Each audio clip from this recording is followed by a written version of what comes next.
Talagang pinaparada kung sino yung mga nakasakay. Nang wala nang ang baha, nagbayad na din si ate at kinuha na din yung maleta namin. Sobrang bait nga nila dito. Kasi kada sumasakay, ina-assist talaga nila para hindi talaga mahulog sa maling tao. Charot! Thank you po. Okay, bye-bye. Ingat kayo, ingat na.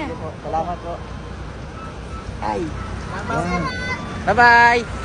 Pagtapos nga namin makasakay dun sa parang pambot, dumiretso naman kami sa terminal ng bus. Last trip na nga lang daw to. Buti na nga lang naabutan namin. Bawal na din daw maglagay ng bagay sa baba kasi baka maabutan daw ng tubig. Kaya sa loob ko na lang din daw ilagay. Dito din pala sa daanan ng NLEX. Makikita mo na baha na talaga sa Pampanga. Pero may ibang part pa rin naman na lugar na hindi baha sa Pampanga. Bigla nga lumakas yung ulan. Buti na nga lang, nakarating din kami ng ligtas sa LRT. Dito na pala kami sa LRT sumakay ni ate. Medyo traffic din kasi sa baba. Tsaka para mabilis na din kami makapunta kay na mami. Sobrang traffic din pala sa NLEX kanina. Kaya sobrang natagalan din bago kami makapunta ng Manila. Sakto nga kami ni ate. Kasi andito na rin yung tren-tren put-put.